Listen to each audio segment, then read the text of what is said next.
মা দিবস আজ মায়ের প্রতি ভালোবাসা ও কৃতজ্ঞতা প্রকাশের বিশেষ দিন। আজ বিশ্বজুড়ে পালিত হচ্ছে মা দিবস। প্রতি বছর মে মাসের দ্বিতীয় রবিবার এই দিনটি উদযাপন করা হয়। ২০২৬ সালে বাংলাদেশ সহ বিশ্বের অনেক দেশে মা দিবস পালিত হচ্ছে রবিবার ১০ মে। মা শুধুই একটি শব্দ নয়, ভালোবাসা, ত্যাগ, মমতা ও নিঃস্বার্থ স্নেহের অপর নাম। সন্তানের জীবনের প্রতিটি ধাপে একজন মা নীরবে অবদান রেখে যান।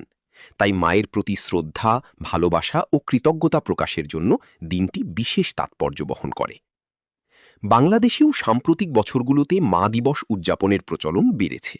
অনেকে ফুল, উপহার, শুভেচ্ছা বার্তা কিংবা সামাজিক যোগাযোগ মাধ্যমে পোস্টের মাধ্যমে মায়ের প্রতি ভালোবাসা প্রকাশ করেন।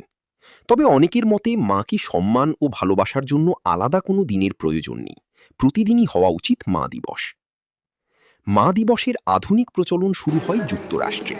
অ্যানা জার্ভিস তার মায়ের স্মৃতির প্রতি সম্মান জানাতে ১৯০৮ সালে প্রথম আনুষ্ঠানিকভাবে মা দিবস পালন করেন। পরে ১৯১৪ সালে এটি জাতীয় দিবস হিসেবে স্বীকৃতি পায়। অ্যানা জার্ভিস এই দিনে সন্তানেরা শুধু উপহার নয়, মায়ের সঙ্গে সময় কাটানো, তার খোঁজ খবর নেওয়া এবং আন্তরিক ভালোবাসা প্রকাশকেই সবচেয়ে বড় উপহার হিসেবে বিবেচনা করেন। মা দিবসের শুভেচ্ছা। পৃথিবীর সকল মায়ের প্রতি রইল গভীর শ্রদ্ধা ও অফুরন্ত ভালোবাসা।